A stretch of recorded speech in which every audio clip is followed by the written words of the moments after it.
Arts and crafts, her arrogant son sneered over Sunday dinner. Carol gripped her fork until her knuckles turned white.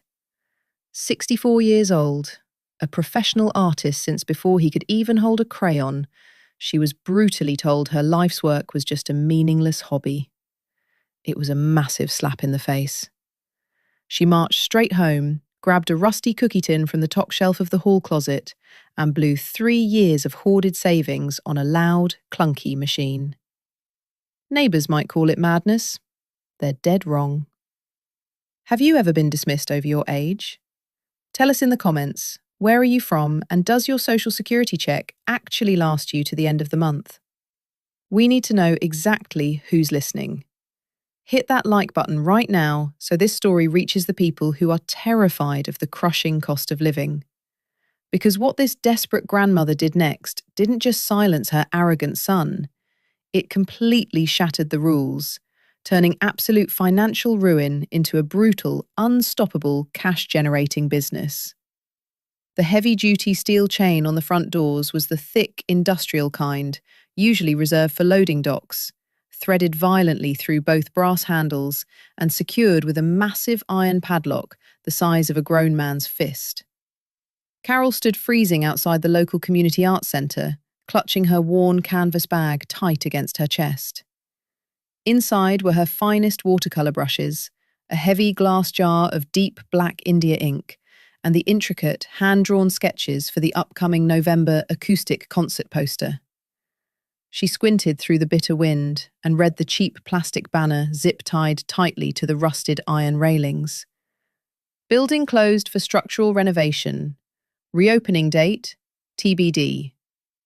She had walked up these exact stone steps every single Monday for 26 long years.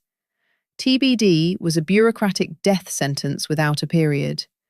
It could mean absolutely anything, which in City Hall language usually meant nothing good. The bored security guard sat slumped by the steel gate on a flimsy folding chair, a steaming plastic thermos wedged securely between his scuffed boots. He was smoking in a slow, deliberate way that strongly suggested he had nowhere else to be. "When do they plan to open back up?" Carol asked, her voice entirely flat. "Who knows, Mom," the guard muttered. "Foundation's totally shot. Could be a year, could be 3. They cleared everybody out yesterday. The fancy director's gone, the kids' programs moved to the elementary schools, the library's boxed up in some damp basement downtown. It's just me and the damn pigeons left now." Carol stood completely frozen for another long minute, staring blankly up at the filthy second-floor windows. Her beloved studio room had been up there, tiny, cramped, with a harsh clamp lamp clamped to a slanted drafting table. The rich, earthy smell of wet gouache paint had soaked deeply into the plaster over 26 years. She finally turned around and dragged herself home, the thick canvas straps of the bag pulling aggressively at her aching shoulder. It felt entirely heavier than its contents ever justified. But things always get heavier when they completely lose their true purpose. And right now, her finest brushes had no grand building to go to.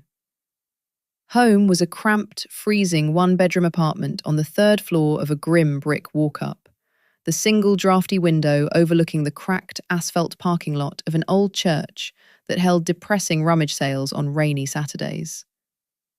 Carol put the coffee on, sat heavily at the scratched Formica kitchen table, and slowly opened her battered notebook.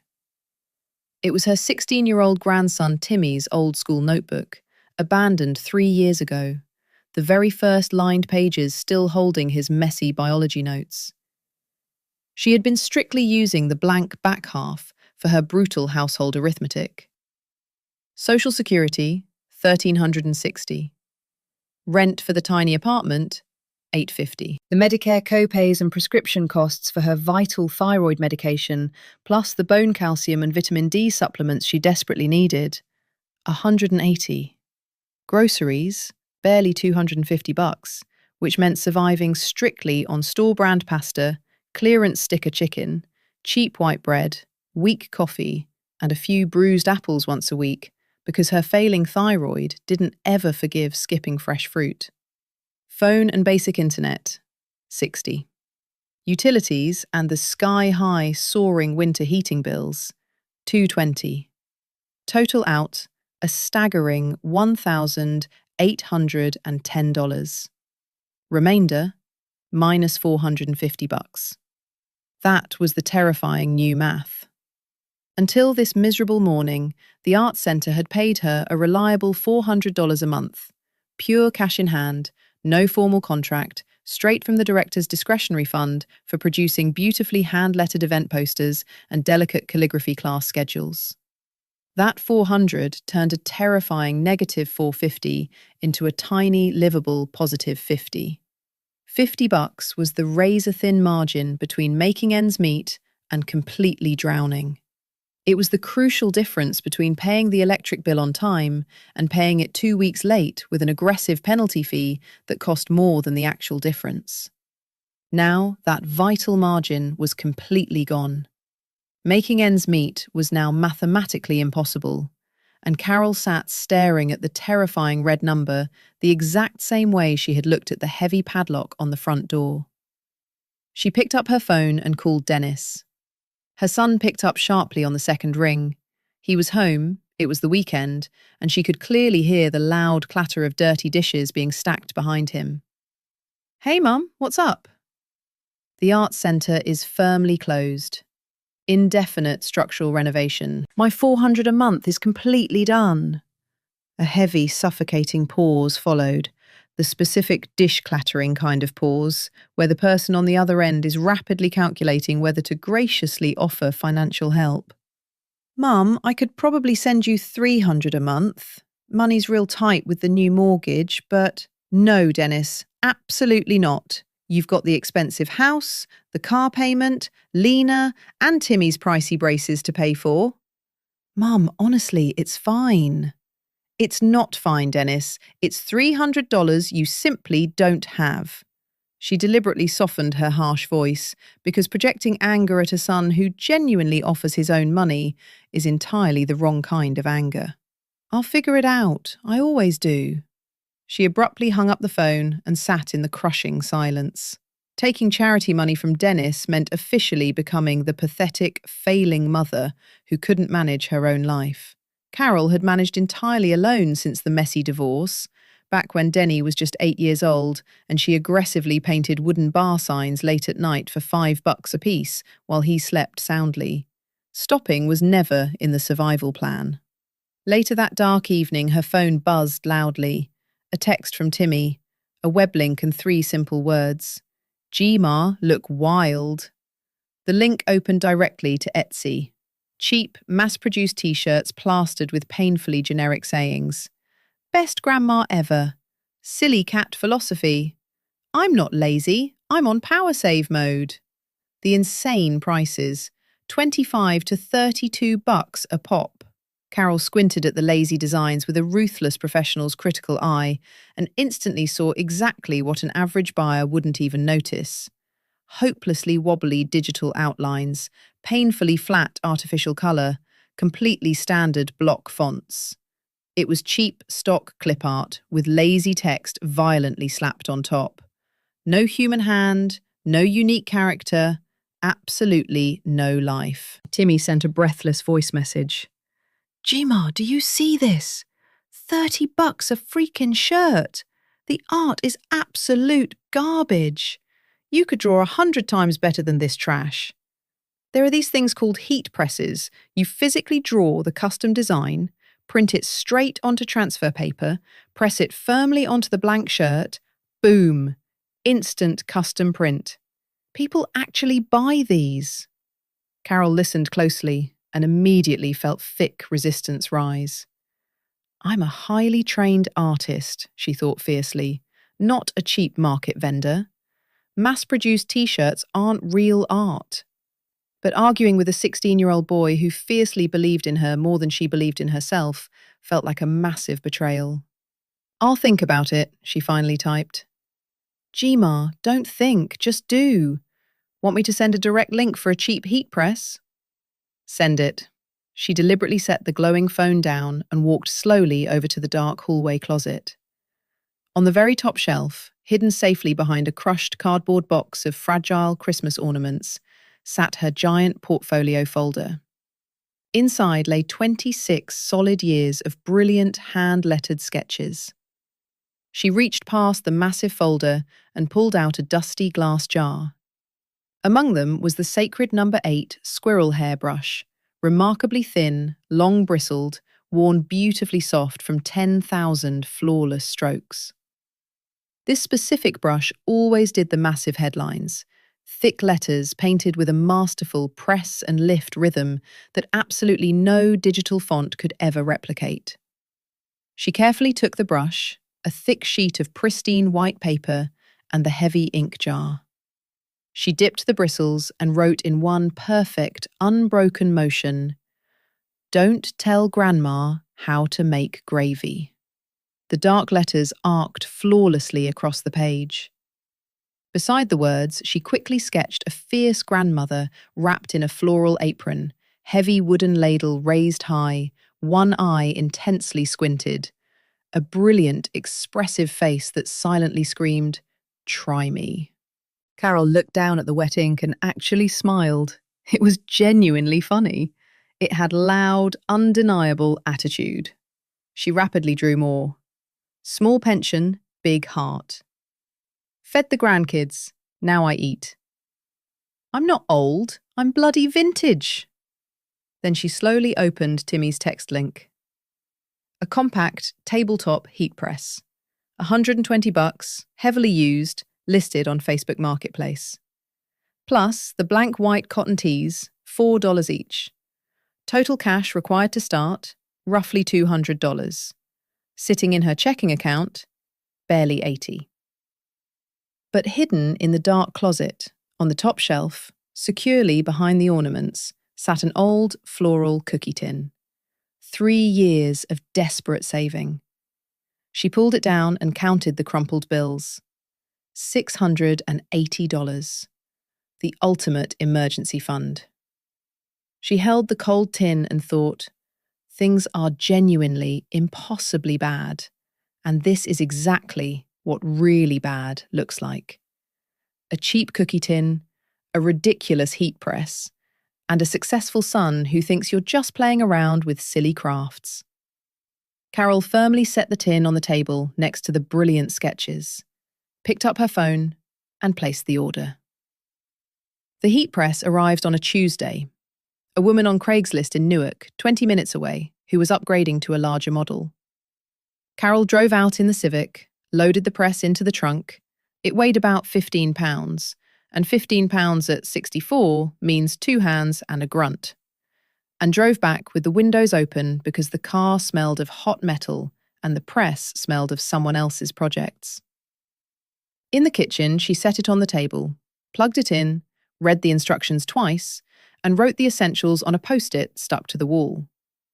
360 degrees Fahrenheit for cotton, 20 seconds, medium pressure, paper face down, peel hot.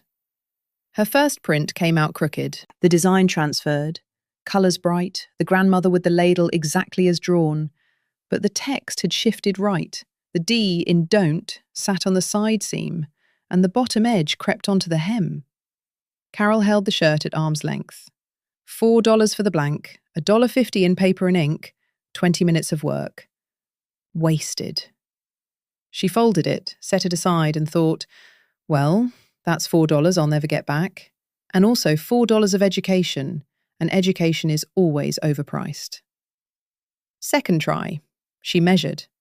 A ruler from the junk drawer, 7 inches from the collar to the top of the design, centered by eye, but this time she marked the center with a pinprick, invisible on the finished shirt, but crucial during alignment. Press closed, the hiss of the heating plate, the smell of hot cotton. Dry, laundry warm, with the faint chemical edge of the transfer ink bonding to fabric. 20 seconds on the kitchen timer, the one she used for eggs. It was now pulling double duty, which amused her. Eggs and art, timed by the same device. She lifted the plate, peeled the paper hot, and looked. Perfect.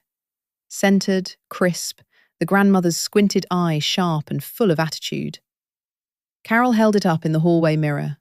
A 64-year-old woman in a white t-shirt with a hand-drawn print that was funnier, sharper, and more alive than anything she'd seen on Etsy for $30.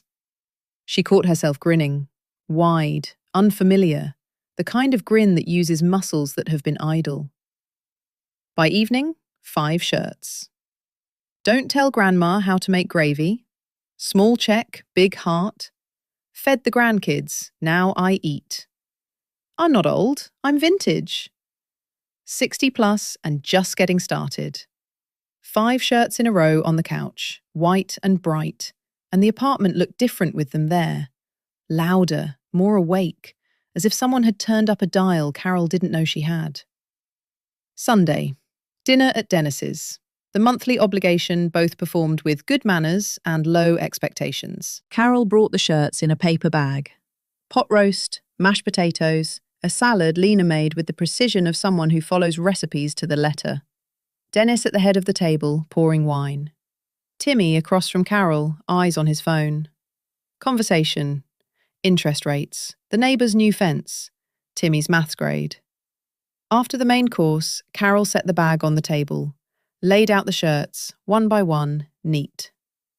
I've been trying something. Drawing designs, printing them on shirts. Dennis picked up I'm not old, I'm vintage. Turned it over, rubbed the print with his thumb. Set it down. Mum, it's nice, but who's going to buy this? You're 64. This is arts and crafts. Lena turned from the sink, glanced at the shirts, turned back. The silent glance that agrees without committing. The diplomatic absence of an opinion. Timmy's ears went red. Carol could see them from across the table, red at the tips the way they got when he was angry or embarrassed, or both.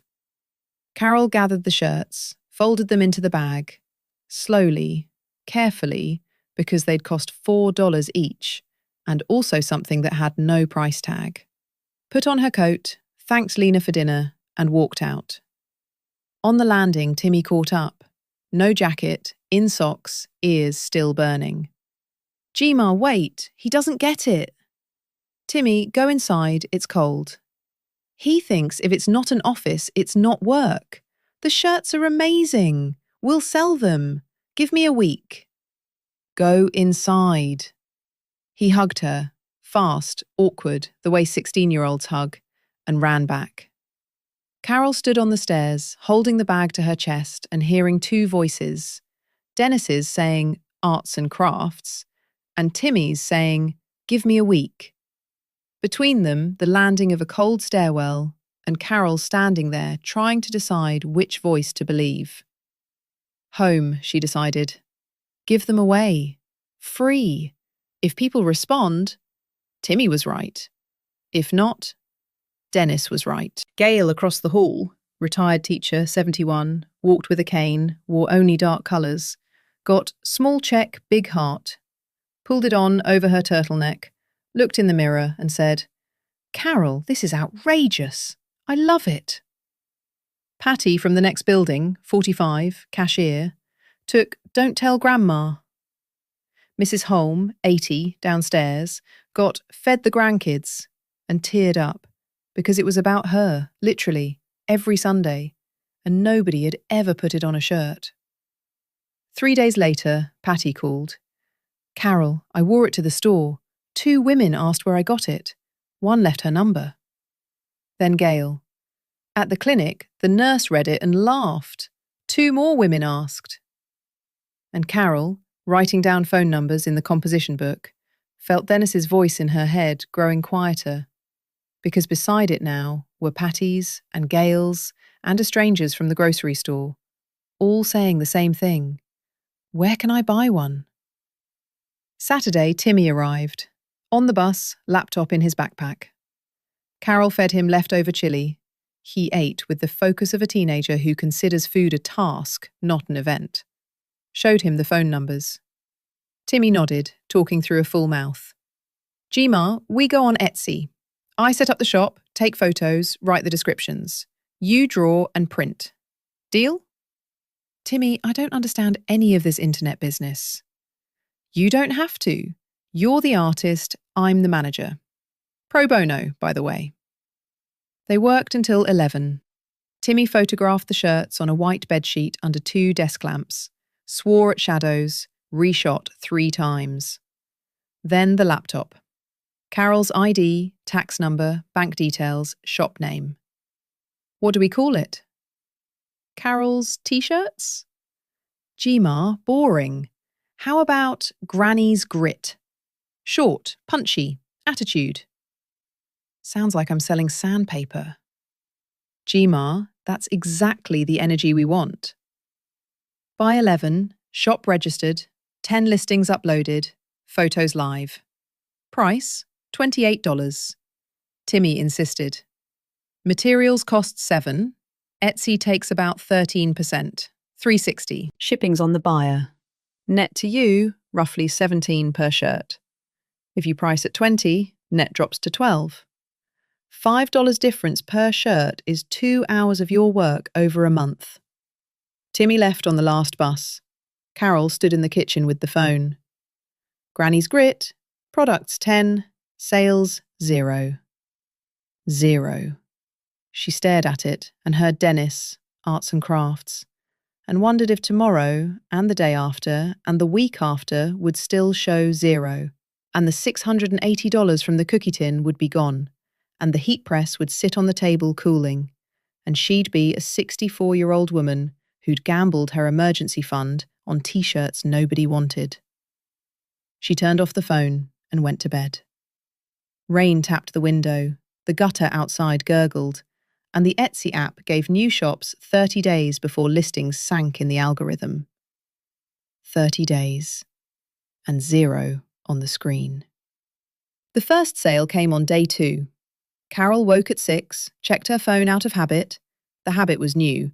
Before the shop, mornings began with the coffee pot, not the screen. And saw, order number 1. I'm not old, I'm vintage, size L. Ship to Richmond, Virginia. She read it 3 times, certain it was spam. One of those internet things Timmy called phishing. It was real. $28, of which about 17 would be hers after Etsy's cut.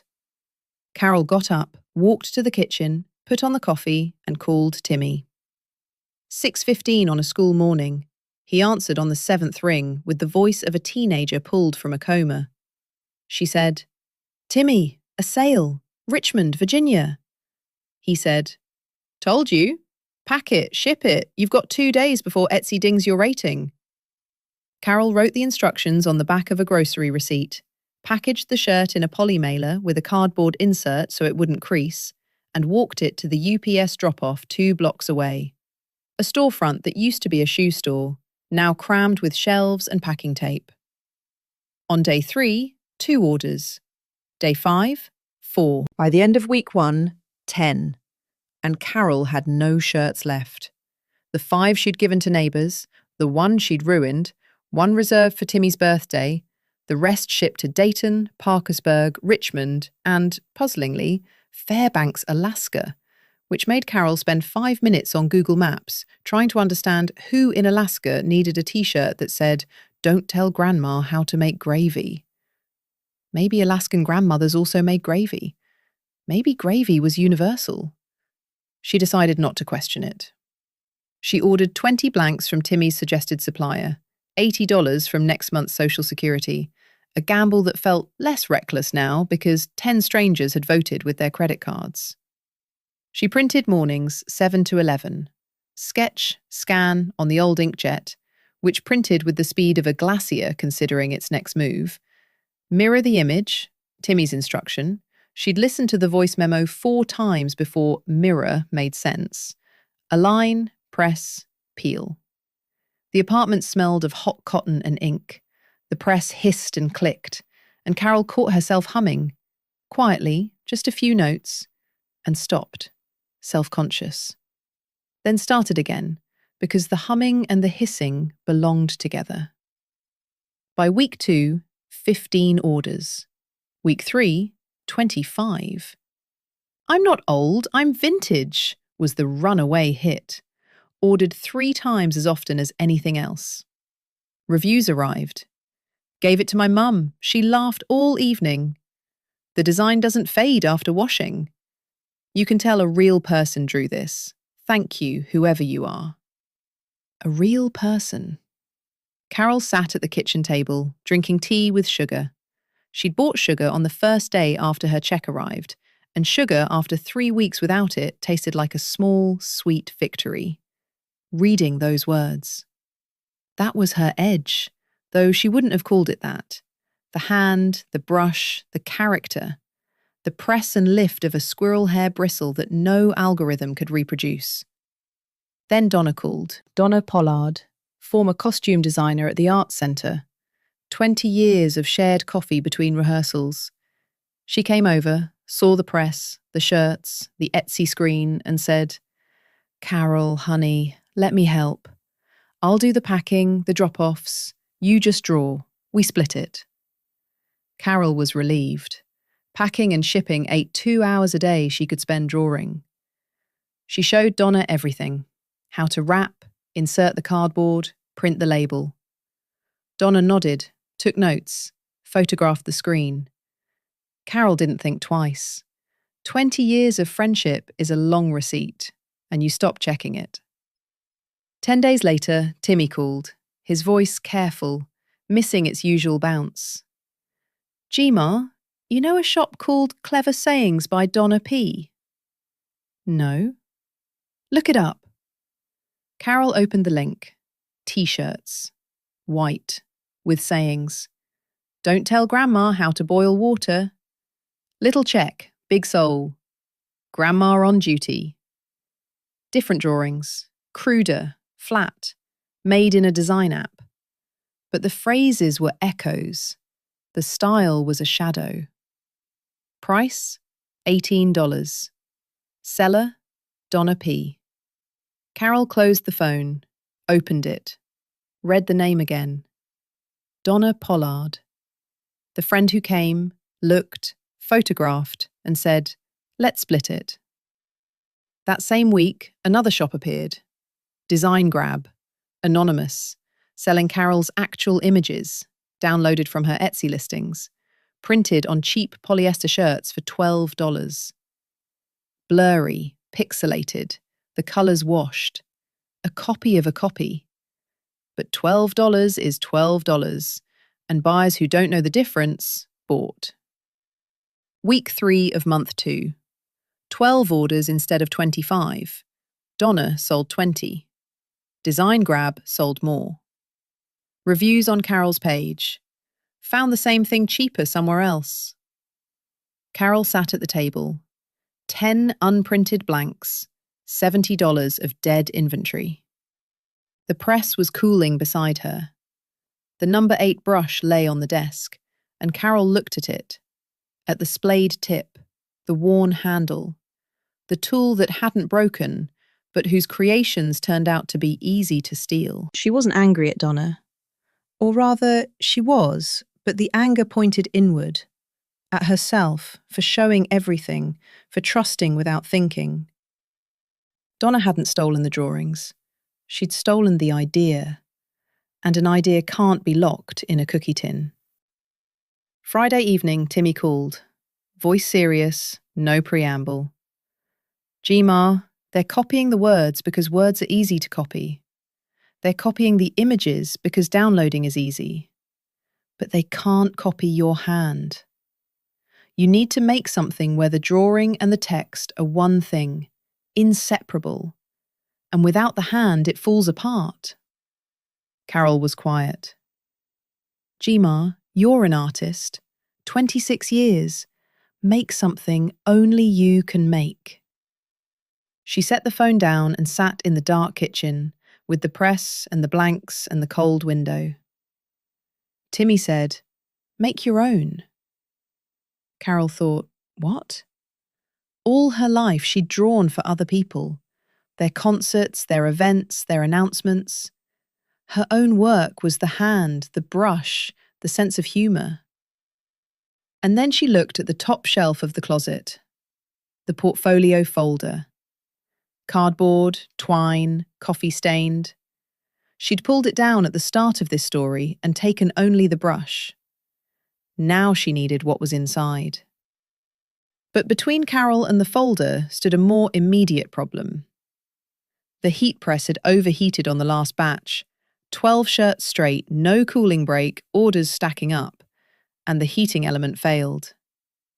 The plate ran hot on the left, cold on the right. Prints came out patchy, half transferred. 3 paid orders sat in her Etsy queue, 48 hours to ship. Timmy had warned her. Miss a deadline, your rating drops. Rating drops, listings sink. Listings sink, shop drowns. She called a repair place. Heating element, ma'am. 2-3 days, $45. 3 days. Orders due tomorrow. Timmy texted at 10 p.m. Found a same-day guy. Farther, costs more.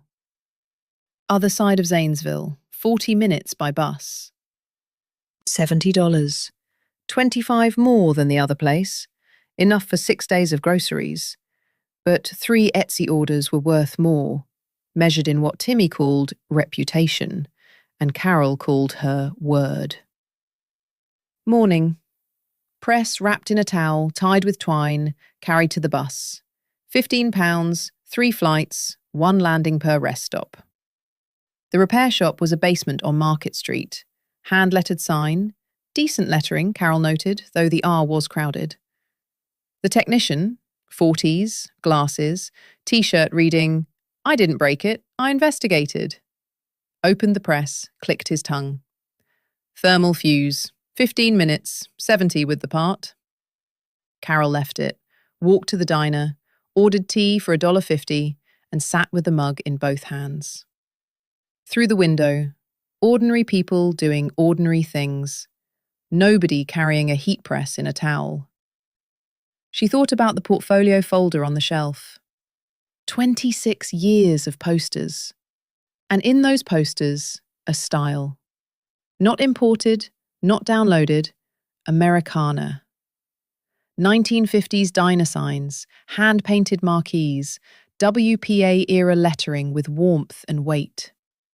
She'd learned it from old sign painters who'd learned from their fathers, who'd painted barns and general stores when every letter on every building was made by hand, and the hand was the signature. Press fixed by noon. 3 orders printed by 4, shipped by 5.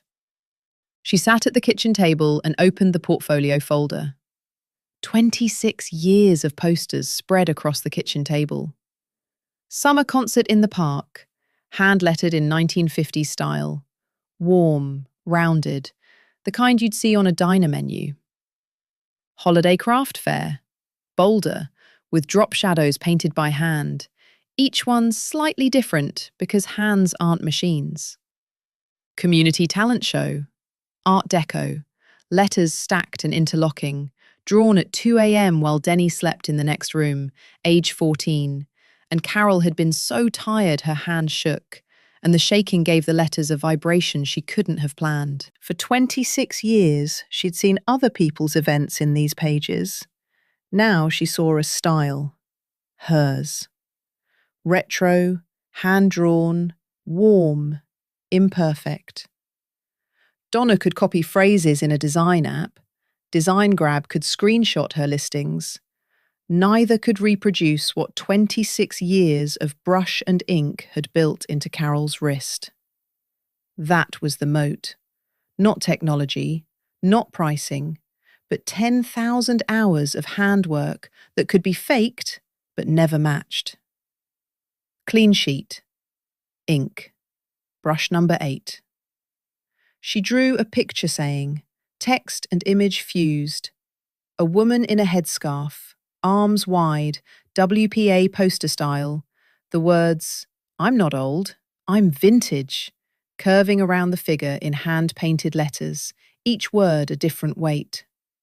Bottom right, CN. Her initials, now an artist's mark. She drew until 1 a.m. 5 designs. The WPA poster, a diner sign grandma with text rising from steam, An Art Deco heart with letters built into its structure. A woman at a podium with text wrapping her silhouette. A retro cafeteria menu board with hand-drawn frame. The Americana Vintage series, each a complete composition where removing a letter broke the image and reprinting on cheap polyester turned fine brushstrokes into blurry mush. Timmy saw the photos and sent a voice memo, one long, rising, "Oh." Then, "Gee, Ma, this is insane. Price them at $35. New listings Thursday. Friday, 3. Saturday, 7. End of week 1, 22 orders. Reviews? Actual art on a t-shirt. You can see every brushstroke. Bought for my mother. She worked GM in the 60s. She cried. Donna tried the style in her app. Result? A parody. Letters too even. Shadows too uniform. Design Grab downloaded the images. On cheap fabric, the details smeared. Reviews on the knockoffs? Blurry garbage. Carol read the reviews, hers and theirs, and felt something settle, the way a house settles after a storm. Toward the end of the second month, Dennis drove to Zanesville on a Saturday. Alone, no Lena, no advance call. Carol opened the door and saw her son on the landing with a bakery box and the face of a man who'd come to say something and wasn't sure of the words.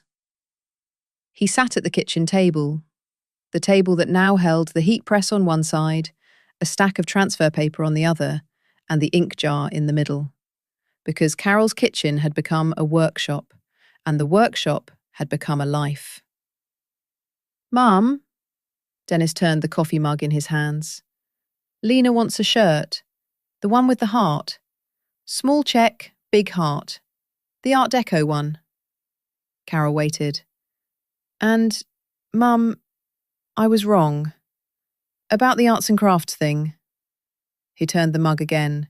It had made 3 full rotations. "Timmy showed me the numbers, the reviews. I didn't expect... You didn't expect your mother to sell 70 t-shirts in 2 months?"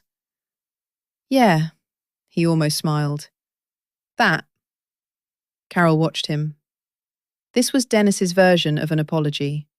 He'd never learned to say it outright, the same way he'd never learned to say, "I'm proud of you," because their family spoke in actions, not in declarations. And his action was, drove an hour, brought a bakery box, said, "I was wrong." For Dennis, that was maximum. For Carol, it was enough. She reached into the stack on the couch and pulled out the shirt. Small check, big heart, Americana Vintage series. The geometric Art Deco heart with hand-lettered words built into its structure. CN in the corner. For Lena. Family discount. 100% off. Dennis took it, looked at the initials and said quietly, "Looks like a real poster, Mum. The old kind." And the old kind from her son, who a month ago had said arts and crafts, was worth more than 70 sales, more than every review from every stranger in every city whose name Carol had looked up on a map. After he left, Carol sat at the kitchen table and opened the composition book. Second month. 72 sales despite the mid-month crash. 22 of those were the Americana Vintage series at $35. Total Etsy revenue, about $2,100. Fees, 13%, roughly $270. Materials, blanks, paper, ink, replacement cartridges. Colour cartridges died every 20 sheets and she'd burned through 4 at $18 each. About $550. Shipping supplies, 40. Repair, 70. Net, about $1,170. Plus Social Security, $1,560. Total, $2,730. And the trajectory was climbing. The vintage series was selling faster each week, and Timmy had already asked, "Gma, what about mugs? Same design, sublimation print, attachment for the press costs $40, pays for itself in a week." Carol wrote the number in the book and circled it, twice, because the first time she didn't believe it. $1,170 from t-shirts, almost 3 times the art centre's $400. Drawn by the same hand, sold to people she'd never meet, in cities she'd never visit, wearing words she'd written with a brush she'd owned for 15 years. She allowed herself the things she'd postponed. The endocrinologist, $180, but seen within a week, not 3 months. Winter boots, $65, thick-soled, replacing the ones with the cracked sole that let in water every time it rained. And headphones for Timmy's birthday. The ones he'd mentioned in September, more than she'd normally spend on a gift, but normally had changed. And the change smelled of hot cotton and India ink. Morning. Kitchen. The desk lamp on, the heat press to the left, the stack of clean paper to the right, the ink jar centered. Carol picked up the number 8 brush. Squirrel hair, long bristled, the tip splayed from 10,000 strokes. Dipped it and began the first sketch of a new series, Americana Sweets. A hand-drawn lollipop in the style of a vintage candy shop sign, with the words, "The sweet life starts at 60, painted around it in letters that leaned and curved and breathed. The brush moved with certainty. The lines fell where they should. Carol drew without rushing, because for the first time in a long while, there was no rush. Ahead lay the next design, and the one after, and the one she hadn't thought of yet, but would, because an artist who's finally allowed herself to earn has ideas the way a kitchen has warmth, constantly, quietly, from a source that doesn't run out. To wrap up this story, let's look at what Carol did to reach her goals and cover her needs. What did Carol do? She lost her side income when the art centre closed, spent her emergency savings on a heat press, and started printing hand-drawn t-shirts, first for neighbours, then through Etsy. When copycats undercut her prices with generic designs, she didn't lower hers, she raised them by creating a retro hand-lettered series that no design app could replicate. 3 lessons. First, test small, risk small. Carol started with 10 shirts, gave 5 away for free, and let the response tell her whether the idea was real. A small test costs little. A big launch without testing costs everything. Second, when they copy you, go deeper. Donna copied the phrases, Design Grab stole the photos. Carol's answer was to create work so rooted in her hand, 26 years of brushwork, that copying it produced garbage. Your deepest skill is your deepest moat. Third, count every dollar. Materials, fees, shipping, repairs. Carol tracked it all in a school notebook, because without real numbers, doing well is a feeling, and feelings don't pay the electric bill. Every one of you has a skill you think is ordinary. Write in the comments, what can you do? Draw? Letter? Paint? Build? Somebody out there is selling a worse version of what your hands already know. Hit that like button so this story reaches the people who need it right now.